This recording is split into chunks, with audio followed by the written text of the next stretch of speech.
everybody, welcome back to my channel. It has been literally a hot minute. I filmed this video about 5 times and never uploaded it, but now I've got new information, new diagnosis, and I just feel like it's the right time to really get into what's gone on for me and really try and raise some awareness about endometriosis. I know that it is getting talked about more, but it needs to be talked about even more to make sure that everybody's getting the right support that they need, and because that doesn't happen at the moment. So I just first wanted to go into understanding endometriosis to kind of make sure that everybody is on the same page and we can talk about the symptoms and things, and then we'll go into my journey. I'm getting the information today off the Endometriosis UK website just because I've always found that their website's got accurate information.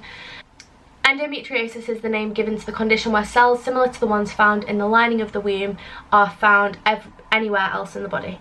Each month these cells react in the same way as those in the womb, building up and then breaking down and bleeding. So it's an excess growth of tissue, not in the right place. So it's growing anywhere else on your womb, your ovaries, fallopian tubes, other organs. It doesn't matter.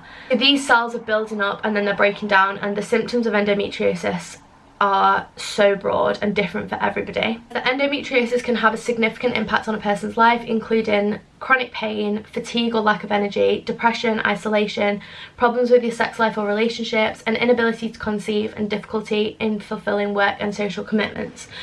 I think that it is now it's now classed as a disability. Don't quote me on that because I'm not 100% sure, but it is a debilitating condition. Like, you cannot continue life in a lot of cases as you usually would if you've got this condition. It's important to remember that it's not an infection, it's not contagious, and it's not cancer. I also want to talk a bit about adenomyosis because this is something that I've recently been diagnosed with, which is basically where the endometriosis tissue gets into the lining or the muscle wall. So it's no longer growing on the outside, it's now in the muscle wall, like it's within it, so it can't be removed. So symptoms of that are very similar, and we'll get into kind of what my journey was and talk a bit more about the symptoms I experienced and the different symptoms that are usually overlooked.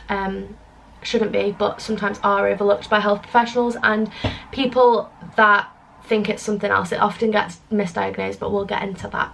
So that is what endometriosis is. They're some of the symptoms, and this is my journey. So for me, my period started when I was about 13-14, and literally since the day that my period started I had period pain.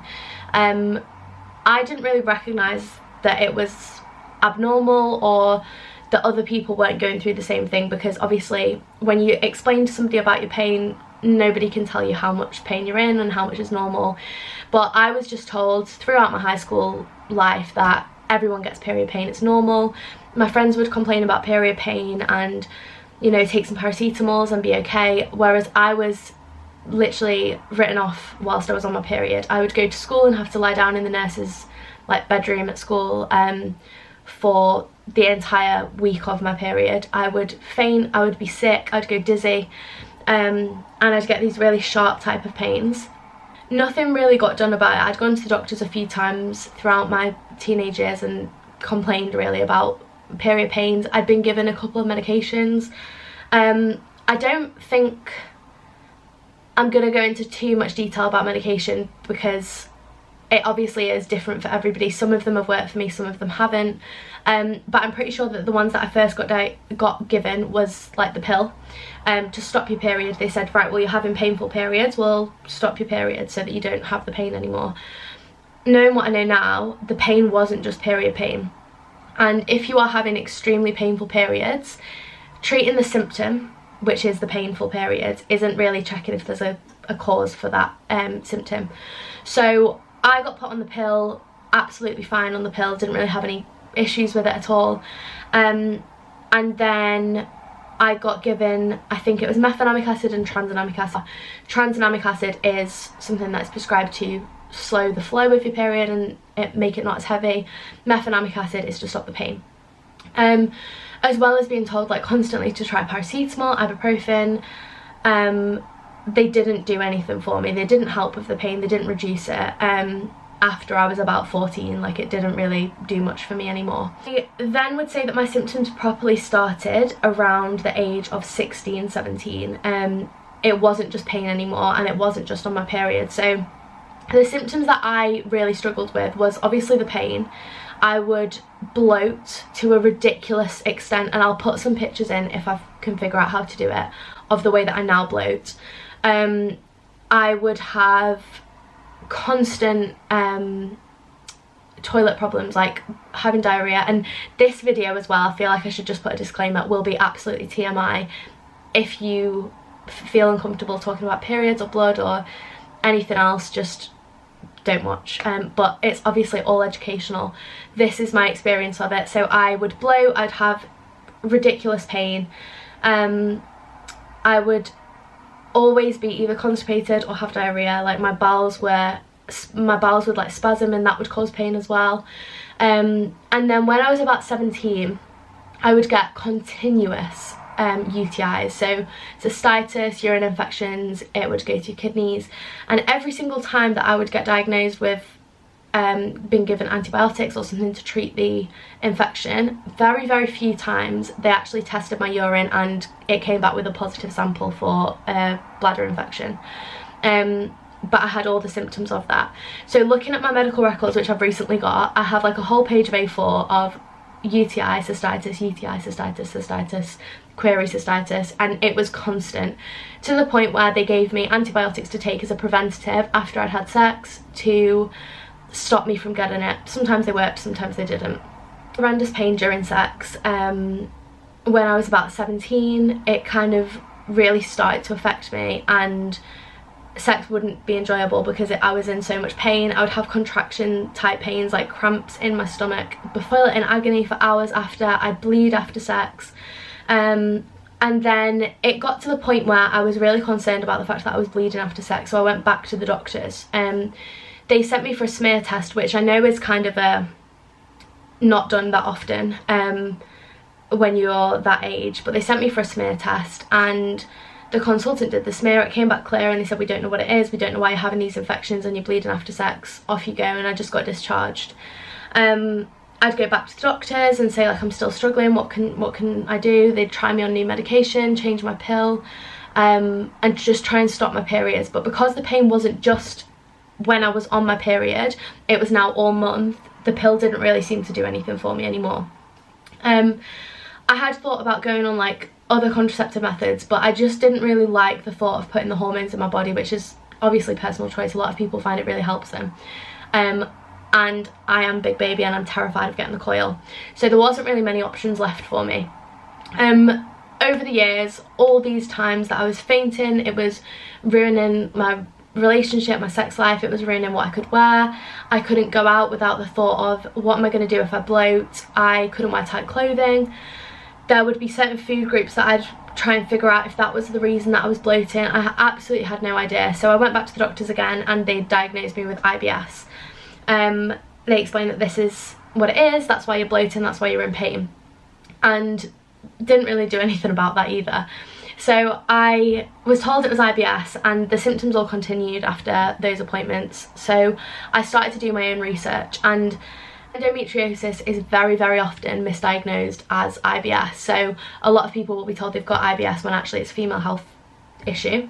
And I would always notice that I would flare up with IBS type symptoms around the time of my period as well, which I now understand, but we'll get into that. So back to the doctors, and after doing my own research, I came across the website Endometriosis UK.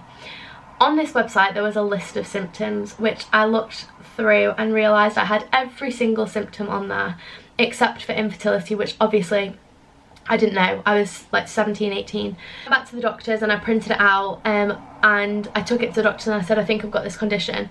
And they said, oh, actually, yeah, I agree, I think you might have it, I'll refer you to gynecology. So I got a referral to gynecology, and I had an appointment with a consultant, and it was a very, very negative experience, which I won't get into too much, but I know that a lot of people have had really negative experiences with this specific consultant, but also across the UK, across the world. If you have an experience with a consultant or a medical professional that makes you feel uncomfortable, or makes you feel like you are not being heard, or just anything, any inappropriate comments, please, please, please make a complaint. If it's in the UK, NHS, it's PALS that you need to complain to, like PALS. They're the patient advice and liaison service. They will help be an advocate for you for years. People with periods that have literally tried to explain that they've got issues and they've got female health concerns and they are dismissed by health professionals is absolutely horrendous and disgusting. It should never ever happen. So I did go to this appointment with my mum, which if I hadn't done that, and I feel so lucky that I've got my mum that will have my back and that I could speak to about things like this, because I know that there are people that won't be able to. Went to the appointment and my mum had my back through all of it. She works in the NHS. She knew about my symptoms, my medications. She knew everything. And she also suffered with endometriosis when she was younger, and after she'd had me, she managed to get pregnant, had me, and it went away. It didn't bother her anymore, which is the case for some people. The consultant then told me, why don't you just have a baby? It worked for your mum, it might work for you. At the time I was 18, 19, and my mum said, have you just told my daughter to have a baby because you don't want to do the diagnostic surgery? And he said, well, there's no point doing surgery because the surgery might not diagnose it. So he was adamant that he would not do a laparoscopy, which is the diagnostic treatment, diagnostic surgery that can, you know, tell you if you've got it or not and then remove it if it's there. He was adamant he wasn't going to do that. And after a while, and after my mum really having my back, and I'm so grateful that she did, he agreed to do the surgery after telling me to have a baby instead. About a year went past, I had the surgery, and this was another medical negligence situation where I wasn't treated in the right way. I had my surgery and then he came into the room after and he said, just like I said, there's nothing there, we can't diagnose you, it's all in your head. And I know that those words, it's all in your head, will trigger so many people that have got endometriosis, because I for years believed that I was making up my pain. I genuinely thought, oh my god, I did not expect to get upset. I genuinely thought for years and years on end that the pain, I was making it up and I was dramatic and this pain was all in my head, and I was in agony, not being able to speak or move, or I just could not explain the amount of pain that I was in. I couldn't work, I couldn't wear certain clothes, and I genuinely thought it was all in my head. So I would wait until my pain would get so bad that I couldn't do anything anymore to take painkillers to convince myself that I wasn't making it up. He then came and told me that it was all in my head and there was nothing there, and I got discharged. So I got discharged, went back to my doctors and got an appointment with a paramedic instead of a GP. I'm not sure why, it's just what was available. This male paramedic then told me, well, period pain's normal and it happens to all young women. So that didn't get me anywhere. I then made another appointment with a female GP, and I'm so lucky in the fact that I got one that was actually concerned. And I got to the appointment and she said, I'm going to be honest with you, like a lot of professionals, I don't know that much about endometriosis. Give me 3 weeks to read up on it and research. I'll find you a specialist and then I'll refer you. She didn't have to do that, you know, she didn't have to find me a specialist. She could have just referred me back to gynecology, but she wanted to make sure that I actually didn't go through everything again just for nothing. He referred me to a specialist, endometriosis specialist, that was about an hour and a half away from where I was living. I was happy to travel. I was convinced that I had this, and I kind of, you know your own body. If you're having symptoms and you're in this much pain, nobody can tell you that there's nothing going on, because pain is there for a reason. Something is happening inside your body that shouldn't be there or shouldn't be happening. It's not normal to have pain, especially to the point where it's stopping you from living your life. So a lot of people are told by doctors that it's not there, it's in your head, that they can't do anything, that it's normal. And if your pain is making you pass out, be sick, you can't cope with it, it feels, any pain that is worse than mild period pain is not normal. Please ask for second opinions. This is what I had to do, to go back to square one, go back to the GP and get a second opinion from a specialist. You have got a right to choose who you get referred to, and I don't think this is kind of passed down enough, that in the NHS we have a right to choose where our referral goes. If you think you've got endometriosis, ask for a specific specialist gynecologist that specialises in endometriosis, so they know what they are looking for. I then got referred to my specialist and I went for the consultant meeting, and he said that he could either do an MRI scan or a surgery. he did the MRI scan, obviously, because that's less invasive, and in the meantime, I forgot to say it earlier, this wasn't the first MRI scan. When I had the first gynecology appointment with general gynecology, I'd also had internal ultrasounds, I'd had external ultrasounds, I'd had MRIs. Nothing ever showed up on my scans. It then didn't show up on this one either, so he said, I'm still concerned, we're going to do a second surgery if that's okay with you. I said, yeah, that's fine, and I went for my surgery. So this was about a year and 4 months after my initial surgery. I went in for my surgery. I was absolutely terrified that, again, I was going to be told that it was all in my head, and the anxiety that it filled me with, thinking that I was going to be sent away from this hospital, being told that it's mental health and I'm making it up and it's psychological, was absolutely, my anxiety levels were through the roof. I had to go in on my own because it was during COVID, and I went in for the surgery, and he came into my room and said, look, we were going to do exploration on your bladder as well because of all the UTIs, but we're not going to do that because the other surgeon didn't find anything, so we're just going to have a quick look and see if it's there or not. So I was already convinced that it wasn't going to be there if he didn't want to do the full procedure that I'd consented to. I just kind of was building myself up to be told that it wasn't there. So I had the surgery. I remember waking up from the surgery in the recovery room, and as soon as I gained consciousness, I just sat up, like with my head, I couldn't move my body, sat up and just said, have they found it? And the nurse was like, what? And I was like, have they found it? Have they found endometriosis? And she went, yeah, loads.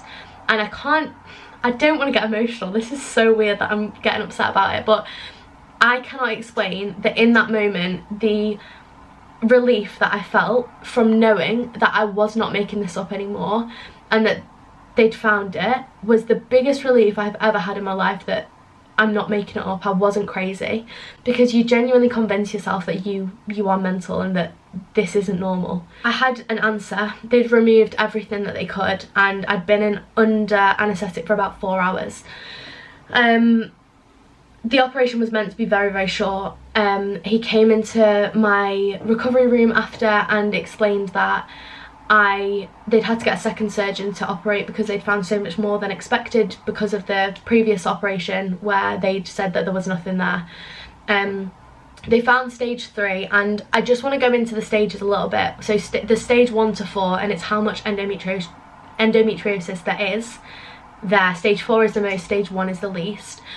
Just because I have stage 3 or potentially people have stage 4, it doesn't mean that their pain is going to be worse than somebody with stage 1. It depends on so many different factors how bad the pain is. It's just to kind of give medical professionals an idea of like how much that actually is there. So I had stage 3 and they'd had to get a second surgeon. So both surgeons came in to talk to me about it, and they said you'll be fine, like we've removed it all, it's all gone. Everything we could is gone, there's nothing there anymore. So I thought that was the end of it, and that was it. I was cured.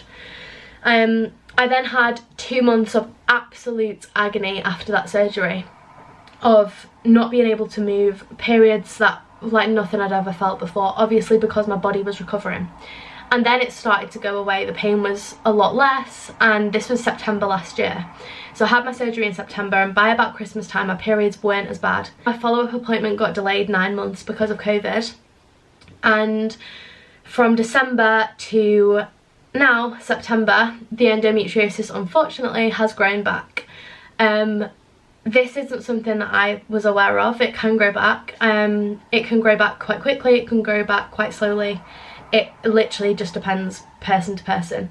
Mine has grown back month by month, and my pain has got worse and worse and worse. I went for my follow-up appointment 9 months later, and recently the nurse that I spoke to has been my nurse since I got referred to the specialist, so she knows about my pain levels and stuff. I have been on opiate painkillers since that surgery, so September, which are potentially very addictive for some people. They really wipe me out. I can't sleep on them, I can't do anything on them. They are something that kind of stops my life when I need to take them, so I will avoid taking them to kind of carry on the day as much as I can until I'm at like breaking point, I can't do it anymore. So it's growing back and it's growing back and it's growing back, and I've gone for my appointment and she said, you know, with your pain growing back and it's all around the month, we can't really offer you any contraceptive methods because it's not just when you're in your period, it's all the time. The surgery's obviously not helped with your pain, it's kind of made it worse, and when they've cut it away or burnt it away, it's released the hormones that have made it grow again. She sent me for an internal ultrasound, and for the first time ever it showed up on an ultrasound. The woman, bless her, that did my scan, she said, do you have painful periods? She didn't know what I was there for. She said, do you have painful periods? And I said, yeah, I've got endometriosis. And she went, oh, I'm glad you know because it's everywhere. Then had endometriosis back everywhere, have endometriosis everywhere, and she said, and you've also got it within the lining of your womb, which is where I then got diagnosed with adenomyosis or adenomyosis. That cannot be removed because it's in the lining of your womb, it's in the muscle wall. They can't remove it unless they remove your entire womb with a hysterectomy. Obviously, I'm only 23. I don't really want a hysterectomy. I would love to have a family, like I do want children. So that was kind of a big shock to me and something that I didn't actually know could happen. I didn't know it could grow into the lining of your womb, but it can. Which is why it's so important to try and catch it early. And with the issues with diagnosis that there are in the UK and probably everywhere else, it allows it to grow, it allows it to get worse, to affect your fertility, your pain levels, your job, your career, your relationships. Everything in your life can be affected the more it's left and the more it's ignored by medical professionals. So please, if you are struggling to get a diagnosis, ask for a second opinion. Make sure that you fight for it. And I know that it isn't the way that it should be. We shouldn't have to fight for a diagnosis of something that is so debilitating. It should just happen, but it doesn't. So I went back to my appointment after my scan and she said, you know, it has grown back and it has got worse than it was before. And she then got into the fertility side of it. I know that some people can have children after endometriosis. Some people are lucky and conceive 5 times. Other people are infertile. Other people can't carry. Because of the whereabouts of my endometriosis and the I need to just learn how to say it. I'm likely to have difficulty conceiving and also difficulty carrying, which I've been told now is going to get continually worse. And it's been recommended to me that if I would like children, to have them as soon as I can. I wasn't planning on having children until late 20s, and obviously I'm only 23. That was a huge part of this whole diagnosis process, being told that you need to have children early if you want them, because for me, I am now trying to outweigh the risks of not being able to have children and then having them too early when I'm not ready for them. And it's just one of those things that is like a curveball thrown in your life, like this is going to change everything. So that is a personal kind of struggle. But I also wanted to share with this video that it isn't just about it's not just about you. Like, I completely understand that everybody watching this, if you think you've got it or maybe you have been diagnosed, it doesn't just affect you and your pain, it affects everyone around you, your family, your partners, your relationships, your job. My manager has to know about it. I have to have special arrangements for working from home if I'm having a flare up. Matt has watched me screaming the house down on the bed thinking about ringing 999. My mum has had to hold me whilst I'm having contraction pains.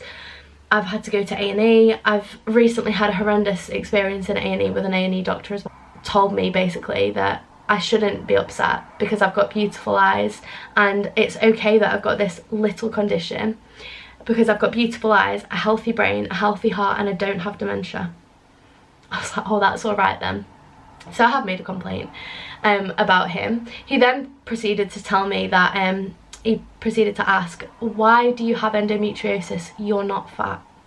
Which just goes to show the amount of ignorance and lack of knowledge that there is in the medical community about female health. The main things that I would like to take away from this is that there's so many branches of it that go into different areas of your life. I've just mentioned a few, but also the impact on like your body confidence, your self-esteem, your social life. It affects so many different things, and when you're bloating to the extent of looking 8-9 months pregnant, which I do, and I'll put some pictures in at some point in the video, it's it is embarrassing, it's debilitating, it literally makes you feel horrendous. And for anybody that's had body image concerns or eating disorders in the past, I can understand, like, I completely get it. Like, it is a massive trigger for me when I have body image concerns anyway, and then I go and bloat to an absolutely enormous extent.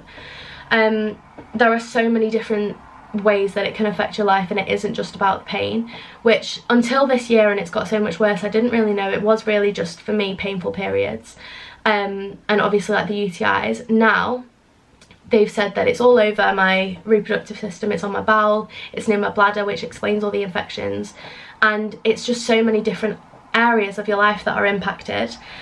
So it is debilitating, and I'm going to do another video where I'm answering questions about endometriosis. So if anybody has any questions or anything that you'd like to know, please send me a message, or comment below any questions that you've got.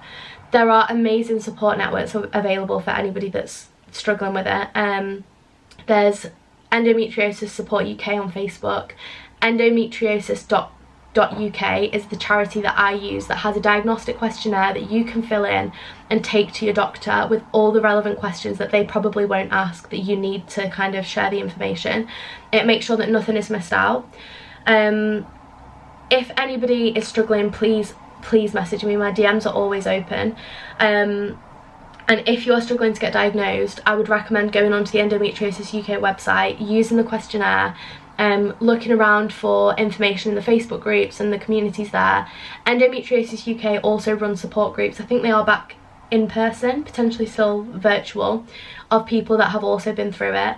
I know it can be difficult talking to people that haven't had any experience of it, because like I said at the start, you can't really explain pain. You can see it sometimes, but like, you can't explain what it feels like.